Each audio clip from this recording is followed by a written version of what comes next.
Hello, everyone. Welcome. So tonight we're gonna watch a documentary on a college meltdown, right? With all the protests happening throughout the country on college campuses. Um, I thought, if people hadn't had a chance to watch this documentary, this happened at Evergreen State College in Washington, in the state of Washington, Olympia, Washington, um, in 2017.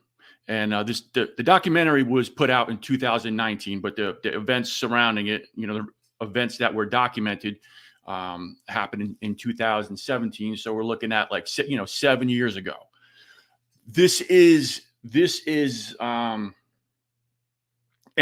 luckily, whatever I was when I just started becoming aware of what was going on or trying to figure out what was going on. I learned about this video shortly after it came out, and when I watched it, it's clearly something to be very concerned about, the worldview that these students have adopted, and what has happened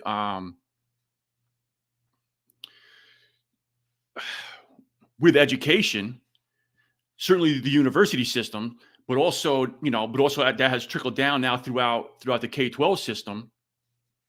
This worldview that has been indoctrinated into these students, and this is a clear example of what happens. And this was kind of like basically one of the first colleges to kind of go through this meltdown process, right? With the students basically taking over the campus and calling for professors to be fired, and administrators bending the knee, and all this whole thing that was very prevalent now, that we it seems very common now. Well, it is very common now, unfortunately. But this video is very instructive in terms of how that happens. You might be wondering, why are we watching something that happened 7 years ago? Or how does it relate? In this particular case, it centers around race, right? Race was the issue that they used to start the protests and to start their whole kind of revolutionary process here.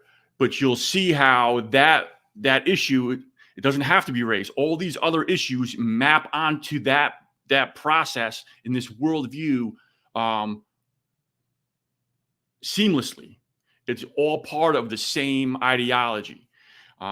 So this is the Evergreen State College kind of meltdown documentary, and this one's is put out by Michael Nana, and he made this documentary. He went out, he put this together. There's also one that's a lot more, has a lot more episodes and a lot more information on it. It's put out by Benjamin Boyce. You can find him on YouTube. I think, well, this one here by Mike is a three-parter, and we're going to watch the first part tonight. It's about a half an hour long, and what I'm going to do is I'm going to provide my thoughts and my commentary as things go along. So it's obviously going to take a little, it's going to take longer, probably ballpark an hour time frame. By all means, if it's helpful for you to have me present some information as we go along, that's great. If you feel feel better about just watching it on your own, the link to the video is in the description. You can go ahead and just watch through it on your own. Obviously that's great too. But whatever's best for you. My whole thing with this is just trying to get this information out, get people to see what's going on, and start to understand how dangerous it is. Also, I started broadcasting on Rumble. First of all, let me just give a shout out to everybody here on YouTube in the chat. I started broadcasting on Rumble. I'm not sure how this is, if this is working out or not.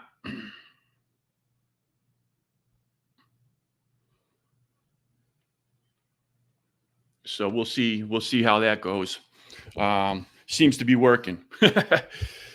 Trying to get used to all these different platforms. So anyway, let's get started with this.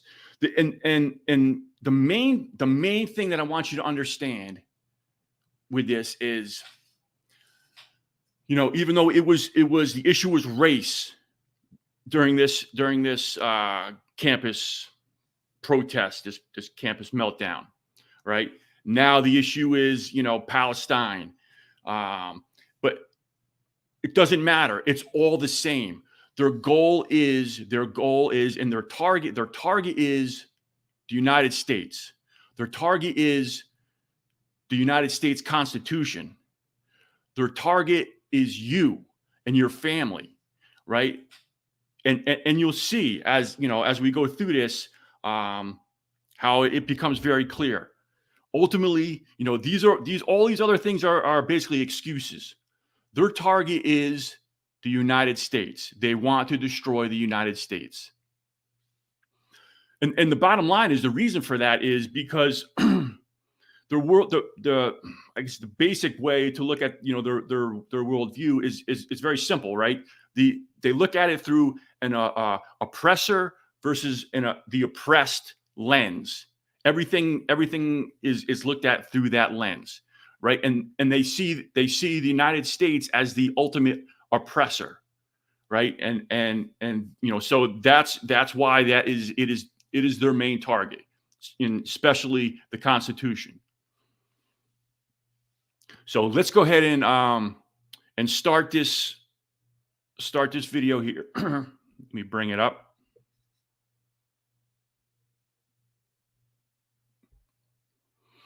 So this is Mike's YouTube channel here, and the title of it, he's got part 1, the Evergreen Equity Council. And remember, equity ultimately means communism, right? So the school brought in new administration, and they started pushing this equity agenda. And you'll see how that kind of develops in this first part here. Like I said, it's about this particular part 1 is about 29 minutes long. Let me bring this up here. All right, let's start it.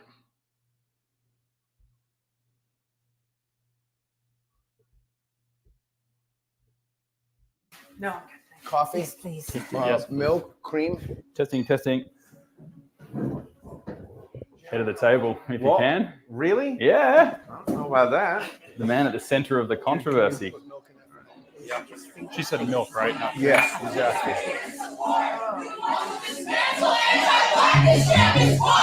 You want to give some sense of solidarity and provide safety So we're back to C. got to go, hey, hey, ho, ho. These racist teachers have got to go, hey, hey, ho, ho. These Fuck you, George. You don't want to hear a goddamn thing you have to say. You talk so nice. fucking much. No, you shut the fuck up. These white ass faculty members need to be holding him and all these people accountable. We don't need to be doing all things. And I want to thank the council for the incredible plan you have put together. Please let's all give them the right applause.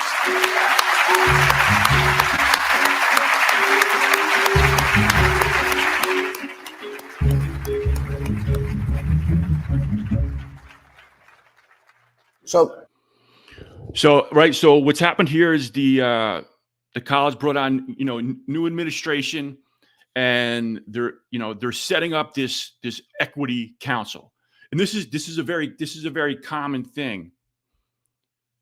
Let me just pop this up real quick here. This is a very common thing that happens as kind of like the initial first step to get this ideology into schools, into universities, into an organization, right? They set up committees, council, whatever you want to call it, to look at to look at equity or to, diversity, equity, inclusion councils, committees, things like that. That's kind of the first step that they do to kind of like, to get this worldview into the organization, into the school system, into the universities, whatever it is. And people had no idea really what was going on. People didn't really have any idea what they meant by equity, right? In these things. So, they figured it was just something, a new committee and maybe a new direction or something else that the school was looking at. So initially you have to understand how like people are completely, caught off guard with this, and how they're like put back on their heels because they really don't understand what's going on. And while this ideology is getting kind of, getting railroaded right into their program. So this here is, well, I'll let them talk a minute here. You'll see some people around the table, and I'll kind of introduce you to who everyone is. The man at the end of the table here with the glasses hanging from his, around his neck, that's Brett Weinstein. He's the professor that kind of the students turned on, and he took the brunt of this. And this is his wife here to the on the right side of the screen, with the scarf, Heather Hying. She's also a professor. She was also a professor at the college.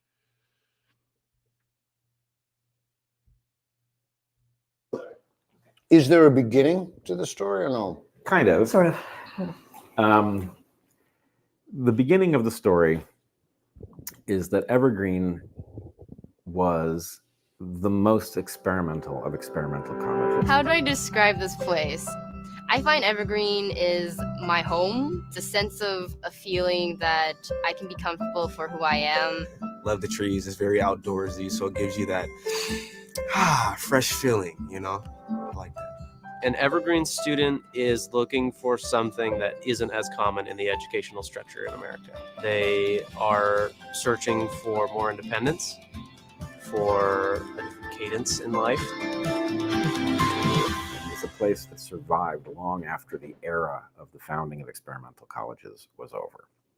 The core elements of it were a couple things. One was the literal total freedom of faculty to teach what they want in whatever manner they want, so long as students showed up to the classes. 16 credits a quarter, sometimes 48 quarters for the entire year. So you'd be with one group of students, 25 if you're teaching alone, 50 if you're teaching with someone else, for 16 hours a week on field trips 24/7.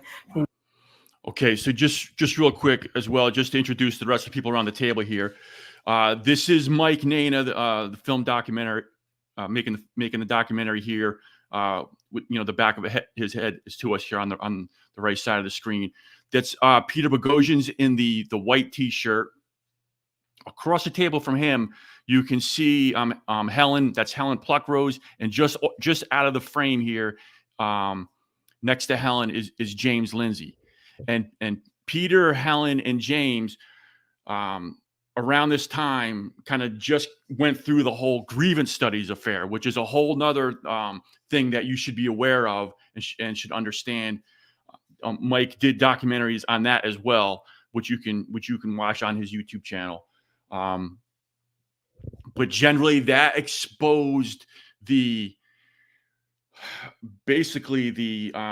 corruption in the whole research process, in the whole academic journal process. This whole thing that we're supposed to have some confidence in terms of the knowledge that is being produced out of these being produced in these research papers that are peer reviewed, supposedly, or peer reviewed by the same people. In this case, what they expose with the same mentality, with the same worldview as them, and the academic journals, and all of these things that are relied upon for for a lot of things. I mean, just even in the K-12 system, when people would talk about we're bringing in whatever new program it would be, and and consultants would say, oh, this is, the research says that this, that, the other thing, or all of these things. They would cite research. They would cite the so-called evidence, right? And it turns out that this was all basic. It's all fraudulent, and it's just full of corruption, and their efforts, Peter, Helen, and James, with their grievance studies affairs, is basically what it's been called, exposed all of that. So, and that's a huge thing to be aware of. It's a huge thing to be aware of as well. All right, so I'll let it play a little get going here. The entire year, you're just developing community. It was actually an extraordinary place to be and to learn about the brains of other human beings, and also to develop theory, which is part of what we were doing there as well. And when did things start to go awry? So things started to go awry. We don't exactly know why it happened, but a new president, George Bridges, was hired. Hey, welcome. We are going to have a great year ahead.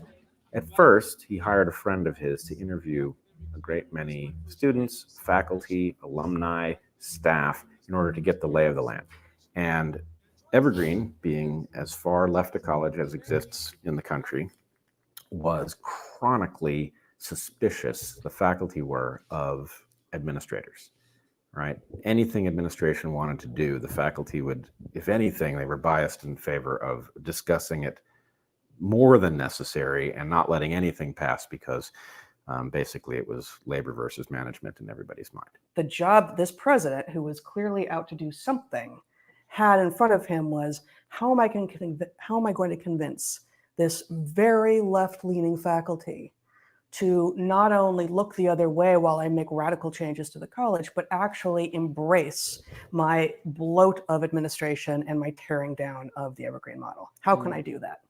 I can do it by embracing equity. We have three major goals for today's forum. The first is to continue to learn about the perceptions and experiences of our students, faculty, and staff of color.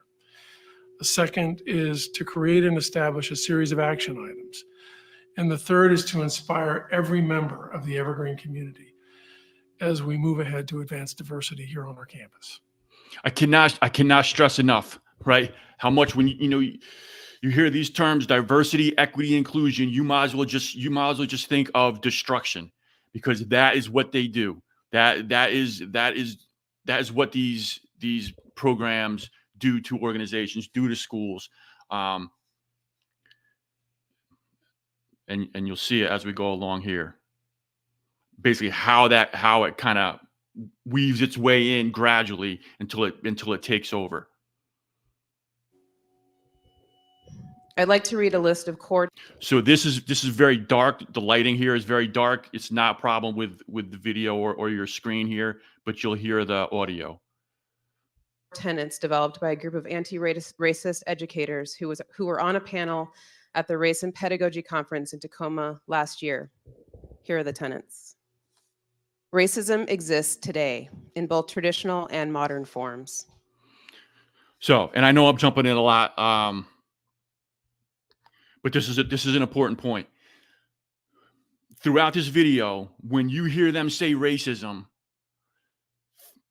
if you take the word racism out and put in the word, you want to put in settler colonialism, you want to put basically that is the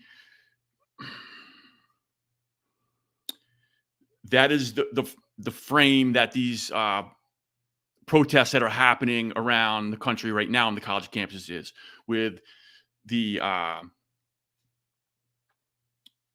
it basically comes out of post-colonial theory, right? Saying that these countries in the past that colonized these other countries, oppressed the indigenous populations of those countries. So they want to what they call decolonize, right? Decolonize and get rid of the oppressive system that colonized it years ago, right? And that's what's happening with the Palestinian Israeli situation right now, and they're looking at it as Israel being basically a colonizing force, or a colonizing force over the Palestinians, right? The oppressor versus the oppressed framework. So whenever you hear racism throughout this whole thing, just put in basically, colonialism, and that it needs to be decolonized. You'll see that in how they want to decolonize the curriculum, meaning they want to take out any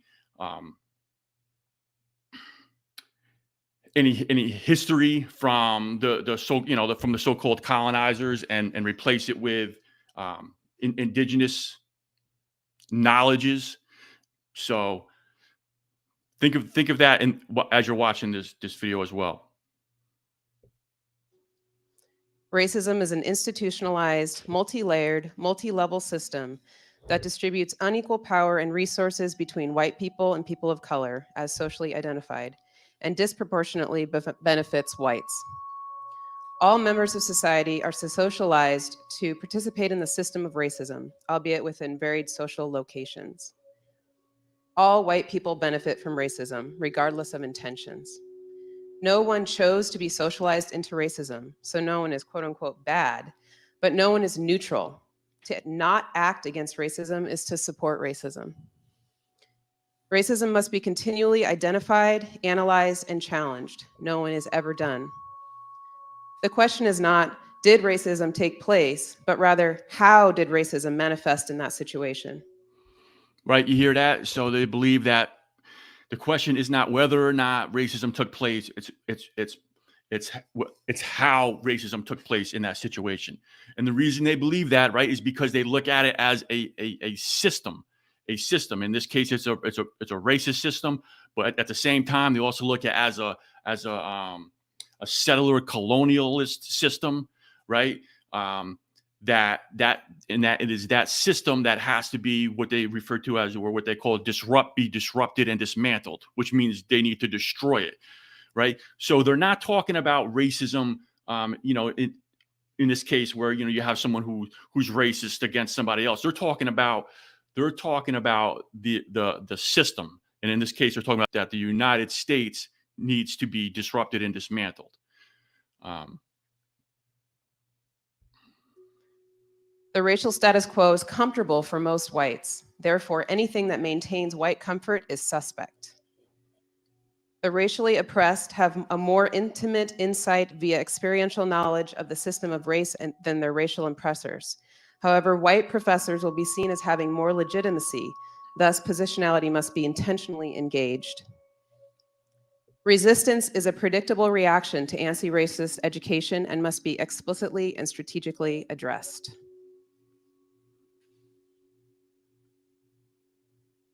I believe these core tenets can be a guide for our work moving forward with actions to educate ourselves and our students.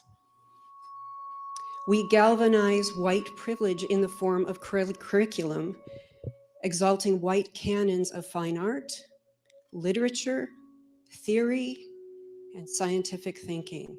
More so, we don't examine how those canons are made. I believe we are capable of unlearning the habits of mind that perpetuate white privilege. What I am uncertain of is our collective will to examine those habits. This I believe. I believe Evergreen can create a more vibrant community of anti-racist activists on our staff and faculty and among our students, if we break our 45-year pattern of occasionally turning toward these issues briefly with deep but short-run commitment that fades, and fades. Our words of action disappearing into the background as we return to business as usual. Breaking this cycle will take sustained and stubborn leadership from our administration and at least a doubling of our staff and faculty of color. This I do believe. I believe deeply in the critical and audacious goal of eliminating racism and violence in our world. I believe we're all privileged to engage in that work in a learning community that wants to be better. And I believe we have the will to do so. Thank you for coming today.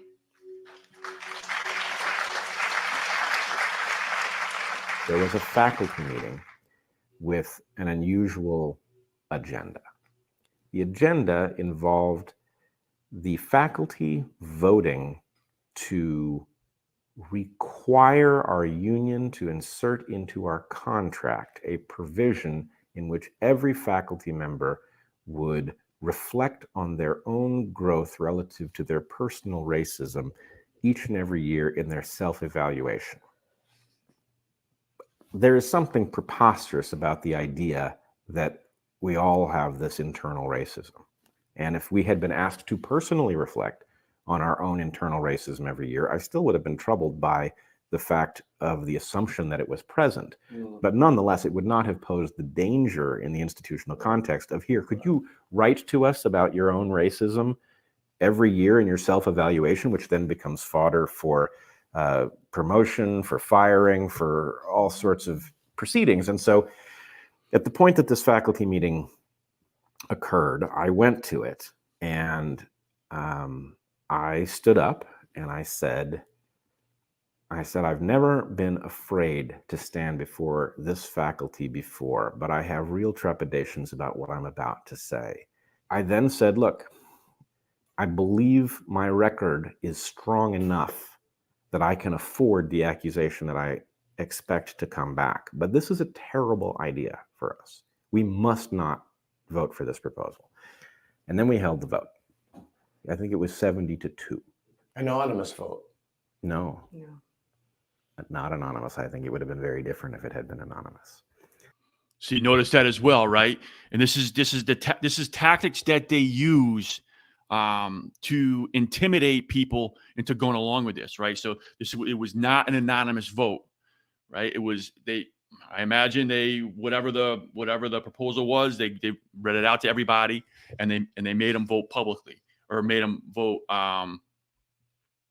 in front of everybody else, right? And this is how they intimidate people into going along with it. And just keep in mind too, I just want to touch on this for a second. Like, intimidation is their main tactic. It starts out very very lightly. You don't even realize it's happening, but then it starts to ramp up. Once people start heading down the path, they ramp up the intimidation, and then now they have a whole group of people who they've already kind of caught in the net, and they ramp up the intimidation and just put more pressure on them, right? And ultimately, the intimidation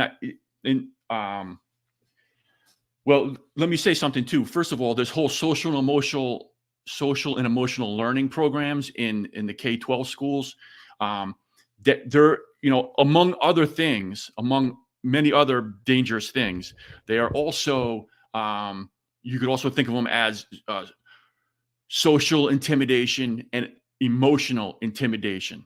So social and emotional intimidation, because that's definitely a part of it. I mean, there's other terrible things that are a part of it as well, but the intimidation is a key piece. And ultimately, especially with this whole decolonization movement, ultimately decolonization leads to violence, and it's literally that they expressly say that they explicitly say that. So this is a violent movement. It may not necessarily have gotten to that point yet, although we certainly have seen violence in the protests throughout the past few years. But the decolonization movement ultimately leads to violence. It starts out with it's social intimidation and emotional intimidation, ultimately to physical intimidation. So this was an anonymous vote here. We'll start this back up.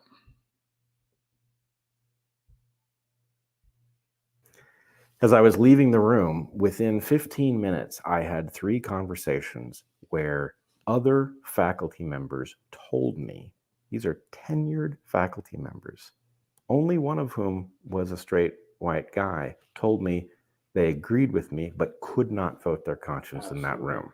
I totally see that. And I thought, this is insane. These are tenured faculty members. There's actually nothing that can happen to them here. They're safe. Why can't they vote their conscience? One of my goals is to have diversity, equity, race be a part of everything. It's not what you do at 10 o'clock on the agenda and then you move on to something else. So just real quick there too, on that point, she had mentioned that she wants this equity to be, or what did she say, race or equity? It doesn't matter. It's basically, they're basically under the same. Diversity, equity, race be a part of. She said, all right, so she went around the horn. She mentioned all of them, right? She wants us to be a part of everything she does, right? So, and understand, I could pull it up, but I'm not gonna take the time. But literally, the New York State culturally responsive sustaining education framework literally says right in the beginning of it, they want equity to be a part of everything. They want everything that they do to be looked at through the equity lens, right? This is happening, right? I mean, she's thinking this way in her own, for her own classrooms or whatever she's doing. But understand, this is laid out in the programs. They want everything to be done through the equity lens, through the communist lens. Also, while we're here, right, the woman at the podium is Robin DiAngelo. She had a book out a few years ago, called White Fragility, and we'll touch on a little bit more on that a little bit later. She's not as prevalent in the movement right now, but certainly when the whole race issues blew up, she came on the scene and was traveling all over, making presenting her theory on white fragility and race and the whole bunch of it. Everything. It's not what you do at 10 o'clock on the agenda and then you move on to something else. So my question, we started talking about attention that I feel a lot as someone who's trying to work on these issues. There is white fragility. People do, and I'm thinking of faculty, choose not to or choose to engage in this. They make that choice.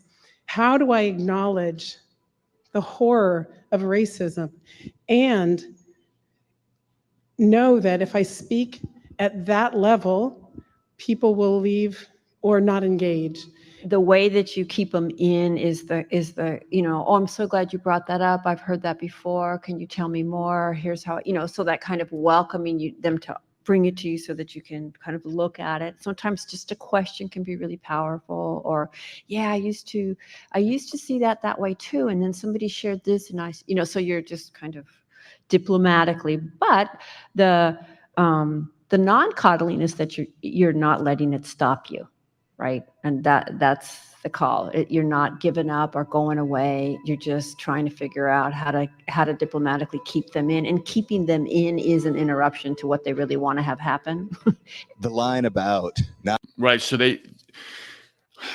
first of all, for those of you who may not be familiar with the concept, right, the white fragility, the basically whole main idea of her book and her program, White Fragility, is that anybody who disagrees with the idea that all white people are racist, that our country is systemically racist, anybody who questions anything about that, anybody who disagrees with that is expressing at any level, even if you ask a question, let alone get upset about it or get mad about it. Anybody who even questions that is expressing fragility, is expressing their white fragility. They can't, they can't handle, they don't have the resilience to handle the truth that they are racist and that the country is supposedly racist. So it puts people in a situation, right, where your only option is to agree with that concept. All right. Automatically keep them in, and keeping them in is an interruption to what they really want to have happen. The line about not being able to fire somebody over what they believe struck me as really poignant. And for this institution, relevant insofar as we have this libertarian ethos where faculty autonomy is really privileged. I can't make you agree or disagree. I hate to even use that language of agree or disagree, but nonetheless. But when you're here, you are required by your job to create an atmosphere in which all children can learn. That idea that this is trying to control people's thinking, no, but not addressing these kinds of attitudes does affect people's abilities to learn, and that is part of your job. It's a theoretical framework, just like any other theoretical framework, but that's the one that where this institution stands behind and that you're going to have to grapple with. Right. So maybe that might be a great note to end on, right? So thank you. So you hate to use the terms agree or disagree. You want to be sensitive around the issues, right? Ease people into it. We're not really talking about agreeing or disagreeing, but the bottom line is you're going to do what you're told and you're going to follow the program, right? This is it. They're so like manipulative. It's unbelievable, but you need to understand how this works. And another reason why I wanted to show this video is it's so important for people to understand this ideology, to understand this worldview, how it's brought into programs, how it's brought into organizations, because if you don't understand what's going on, you're going to get caught, you will be caught off guard. You will be caught on your heels, and they will railroad you. You'll have no idea, and by the time you understand that you're in a bad situation, it's too late. They've already got their claws are in. So you have to recognize this early. And you have to understand their tactics, how they manipulate people.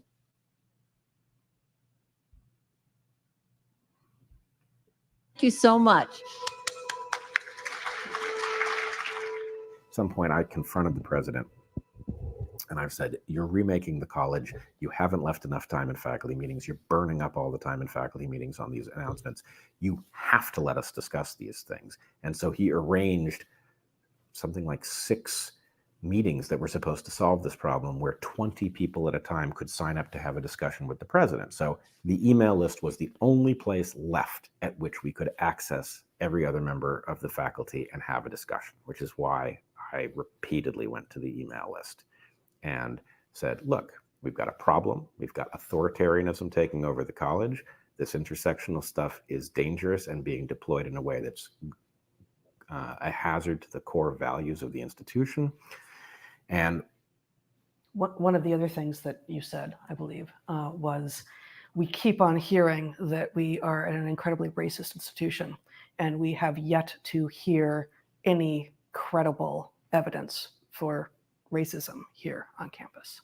We have a problem with racism here on campus.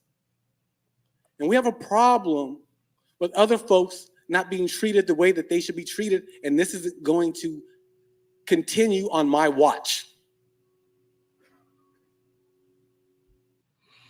So I understand too with this meeting, right? As Brett mentions, it was the understanding that they were going to this meeting to basically to talk about the program, to talk about things, And what happened was they get to the meeting and they're basically bombarded with, this program is being implemented, this is what it is, and everyone get on board with it, right? And you can see how this happens.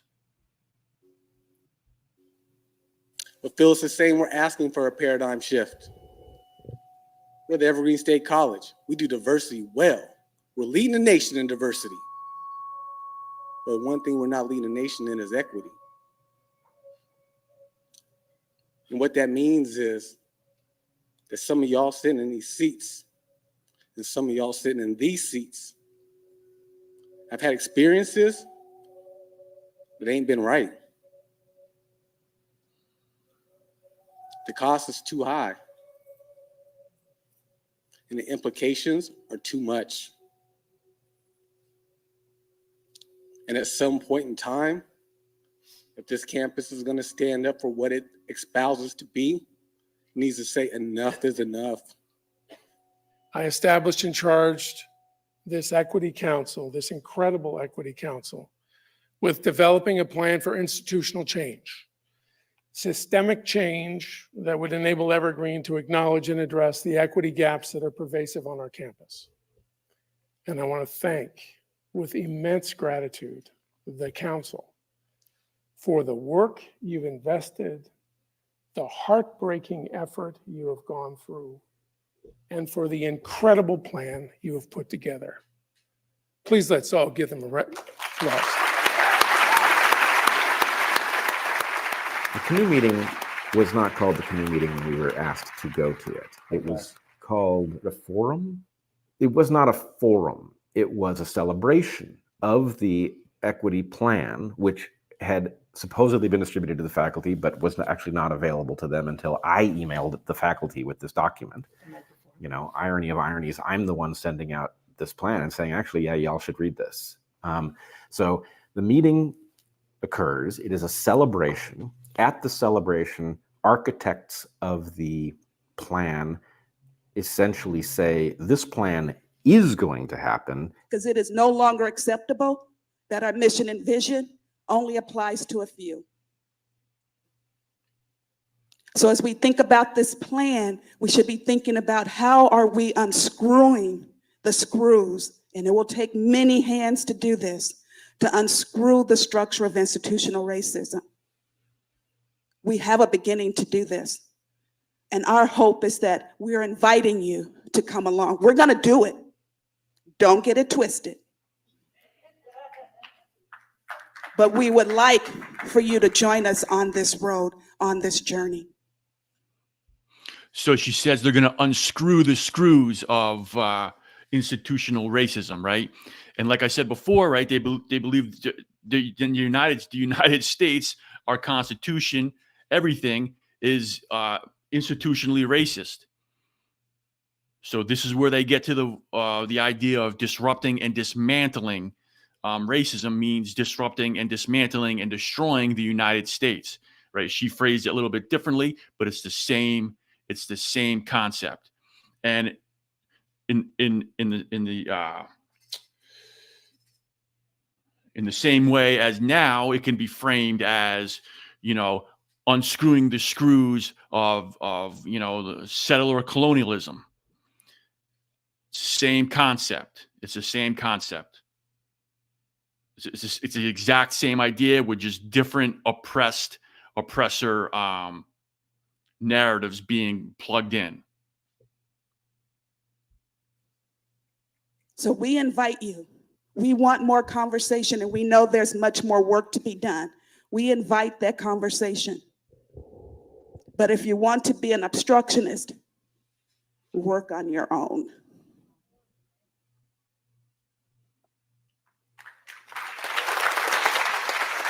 So the charge for them was to do something relatively small from the president, and they go into how we're going to start hiring in the future, and how, you know, just they go way beyond what it is. Mission the president, and just mission leap. Yeah. How about and some of the things that they argue, some of the things with this plan, which we know that no one has seen because it literally has not been made available, even though the claim was that it was available. are things like, from now on, not just individuals hired to positions need to have an equity justification, but every single position itself needs to have an equity justification. Wow. Which means, Wow. how do you hire a chemist? Does Yeah, chemistry have an equity Just justification? thinking hard sciences. Yeah. How do you hire an artist who doesn't happen to be engaged in social justice issues? Yeah. That is the end of the liberal arts college. Yeah. That is the end of the liberal arts college right there, right? So that is one of many things in this document. You know, I have my, we printed it out and I have my hand scrawled like every single page. Like, what are they doing? Oh my God. So we're gonna do something for you today that we did as a group in August. And we're gonna ask for key stakeholders that are on this campus to get on board our journey to equity. So what I'm gonna do first is ask, this is the council. Our council is large, expansive, and we're gonna get on a canoe, okay? And we're gonna get on a canoe that's gonna sometimes have fierce waves, unbearable headwinds, and sometimes. Just think too, you have to understand, there's nobody sitting in that audience. Well, first of all, I think this was early on, and a lot of people didn't really understand, you know, like I said before, they were caught off guard. They have no idea, you know, even Brett's trying to figure out what's going on. He knows how bad this is, but like, I think initially, this is just so insane that you have no idea even what's going on. But the fact is, like, no one in that audience is able to stand up and to say, hey, this is complete insanity. This is complete BS. We're not, you know, we're not going along with this.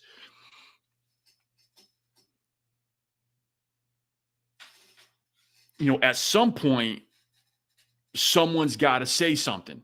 But the thing is, right? Who the first person that says something becomes the first target of the mob, right? And that's what everyone is afraid of. It's either that, or you know, it's either somebody stands up and tries to put a stop to it, or this goes through and destroys the place anyway. And you know, think of that, you know, in this situation, and think of that in the large scale situation that our country is in, right? Because this is where it's heading.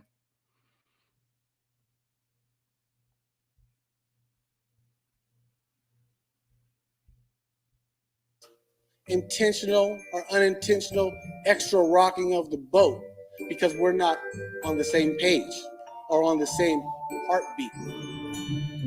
The canoe was a metaphor for the journey to this magical land of what they were calling equity.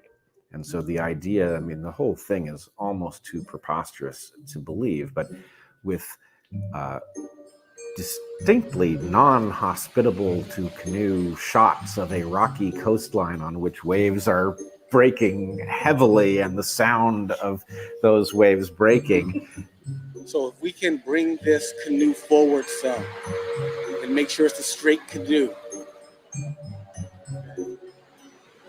If we need to have our canoe, and John, let me know if this is not okay. Can it be 3 wide? 2 wide. Okay, so we got to make this happen. I mean, the whole thing didn't hang together visually, auditorily, conceptually, mathematically. Really, the canoe was not well thought out. Conceptually, it seems good. We're sending the college down the river. Well, I mean, you know, I did, and I must say this is very uncomfortable for me because I think if there are two populations that really have an extremely strong claim in the U.S. to consistent structural oppression, it's Indians and Africans, people of African origin. you know, emotionally, I'm on board with the idea of, you know, a canoe journey to somewhere, but this looked like they had cloaked a freight train in the imagery of a canoe. Oh, hold on one second. Hold on. The senior administrators, you have to ask for permission and commit some things before boarding the canoe. So can we step back out? Right. So I Another would like to board the another manipulation here, right?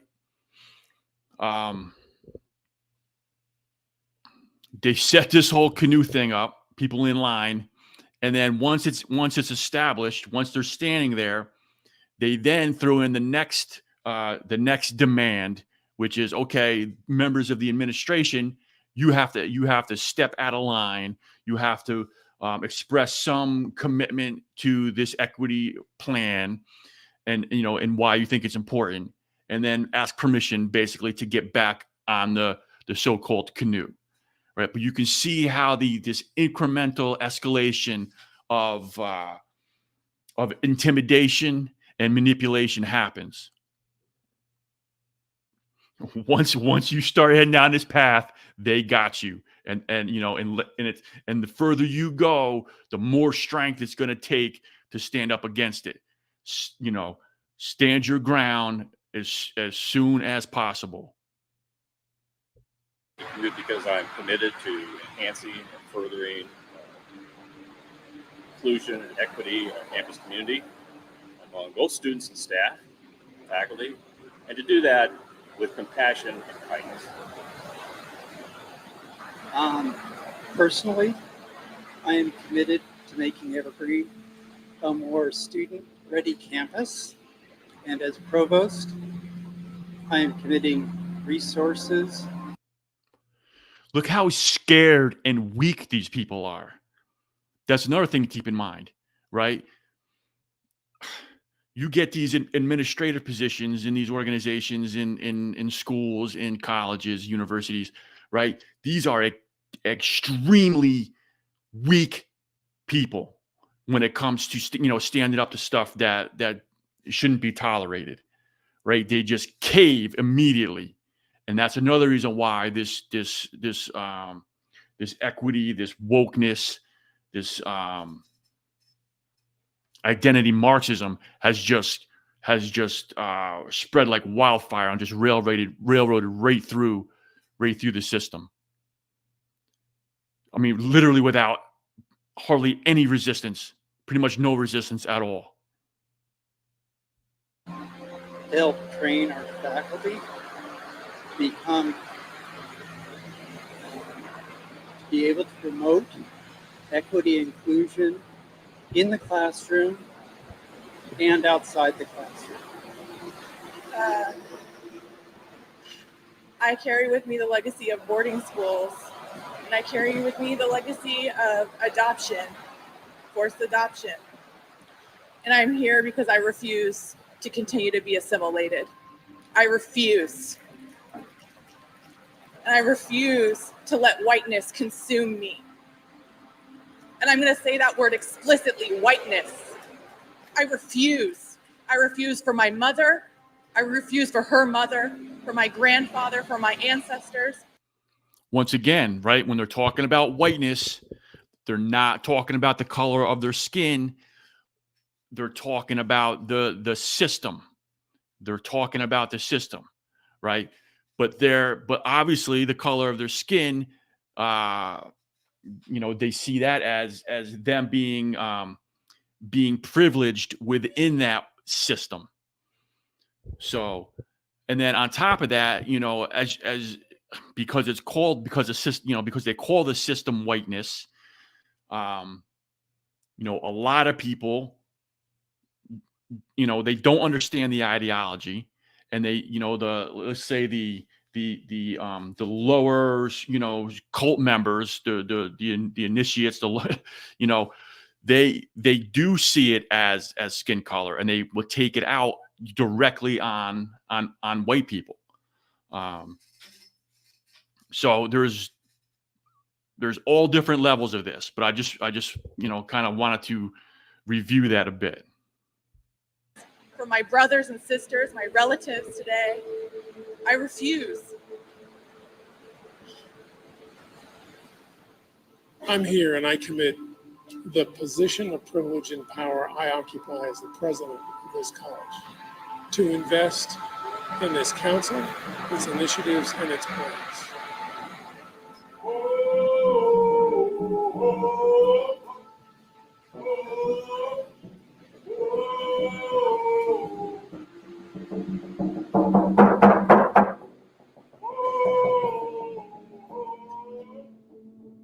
I'm sitting there in this room with several hundred other people, and I can, in my mind, almost count the people in the room who understand that something terrible is afoot, who understand that A, this is a bizarre way to do this, B, it's duplicitous. They've told us that they're sharing this document, they've told us that we're going to be able to discuss it, and then they've threatened us for daring to think about questioning it. And so there's a way in which, sitting in that room, you know, I knew that Heather was a couple blocks away and that she would understand this exactly as I did. I knew that there was, I hesitate to say it, but there was a dean in the room who I knew wasn't going to say anything, but he knew how wrong this was. And so there's a way in which there's a sea of people engaged in a shared delusion, and then there's a few people witnessing the delusion and isolated, unable to exchange words or anything. That sense of being alone in a crowd is profound, and that really was how that meeting felt. And in a crowd of people who are supposed to be your colleagues. Yeah, who are sleepwalking. Structural, institutionalized inequality, or Just real quick on that too.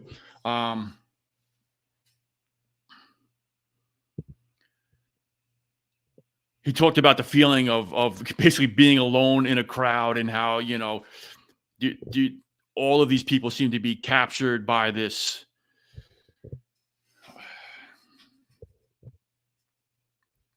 He didn't say this, but I'm going to say it. Kind of captured by this cult mentality. You know, they're afraid. They're, you know, initially here, they're afraid to say anything, right? They're just, it's very kind of informative to see the group dynamics at play within these situations, and how very, very few people, number one, recognize the danger of what's going on, and even less people are willing to speak out and to say something and try to do something about it, right? And certainly Brett was one of those people who was trying to raise the alarm and trying to warn people about this. But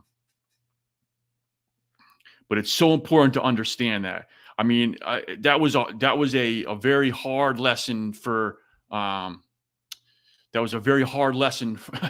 for me to learn, to be honest with you, right? When I first started learning about what was happening, you know, I was horrified. So then that's when I first made my YouTube channel and just tried to put out some information and try to, you know, warn other people and put some information out and try to let people know what was going on. But then it didn't, it doesn't take too long to figure out that, you know, most people don't recognize it as a danger or don't care about it, or certainly are not willing to speak up and to speak out against it. Right. And that's something that, was really, really difficult to come to terms with. But it is what it is. And it's clearly part of human, nature. It's clearly, a part of these group dynamics. I was naive to it to a large extent, prior to that, I had some experiences with it on different levels, but not to something that is clearly is so dangerous as what's happening now. And people just don't want to believe it.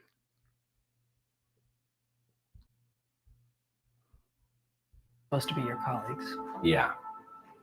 Who are sleepwalking. Structural, institutionalized inequality or racism, right? So an anti-racist frame understands racism as a system, while individual. Right, there it is again. Keep that in mind. That's how they view these. That's how they view this thing. That's how they view these things as systems, as structures. It's racist frame understands racism as a system. While individual players partake in it, it's not dependent on individual players, right? It's embedded in the fabric of the society, in all the institutions, the norms, the practices, the policies, the way that history is told, and it functions to ensure an unequal distribution of basically everything between people of color as a whole and white people as a whole. I had started attending every faculty meeting and going to every presentation because there were bombshells dropped every time and nobody appeared to be tracking all of it. And if you can just take a moment to look at this image and look at the two different realities that these students face at the same place. So for folks that are younger, don't think this is some distant memory of far, far long ago, okay? It's about us as faculty and staff, but you know what? It's also not about you. Most of the people who had their mental faculties about them were learning to avoid these things because every single one of them put you in a bind. I can't emphasize this enough. This is not useful. Just get rid of it. It is not possible to avoid being socialized into a racist worldview if you're white. It's not possible. It's coming at us 24/7. The only way to resist it is to be able to see it and think it through. So to deny it is not going to help you. I encourage you to look them up as well. Marsha P. Johnson and Sylvia Rivera. Their actions were initially to throw a heavy weight and a bottle at cops. So I offer three very different strategies, right? One is political organizing. Another one is non-traditional, maybe, more resistance, more violent kind of action, and also prayer. So I'm going to play that again, right? Just so you can just make it very clear.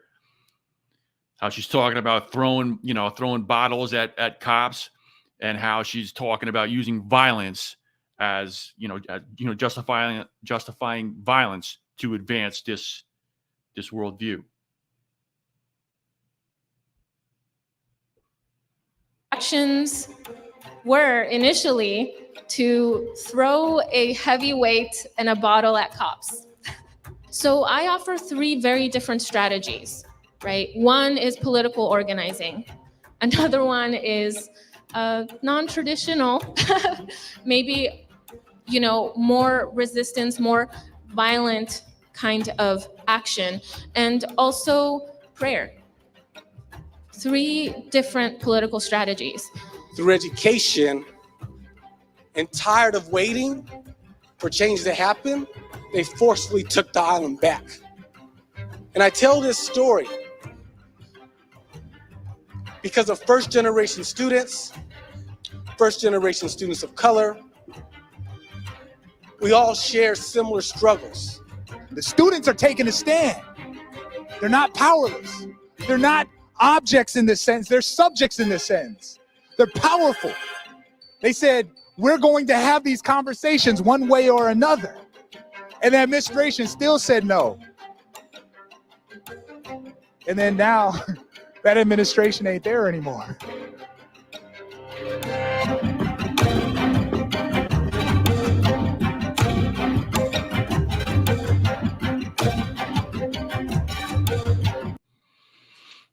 Okay, so that's the end of part one. Like I said, this is a three-part series on this that Mike put together.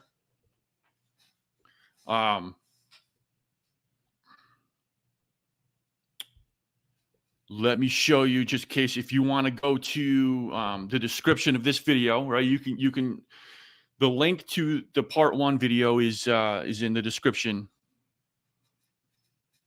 of my video here, and then that will bring it to his page, to this part one, and then within that he also has part 2 and 3. You can also search for him, through his page here.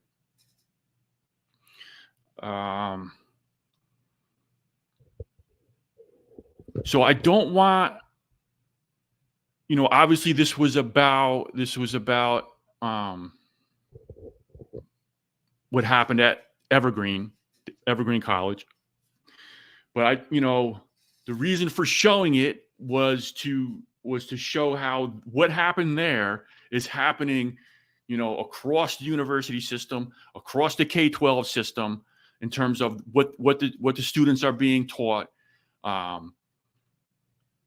As a lot of people know, all these diversity, equity, inclusion programs are in, throughout the corporate world. So this is the mindset. This is what it is. And I wanted to, at least show this part of it here. What I'm going to do is, let me see. What I'll probably do is, let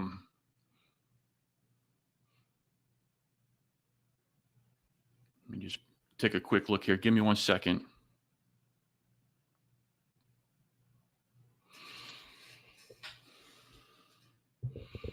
Yeah, so I highly suggest that you watch part 2 and 3, because this ramps up,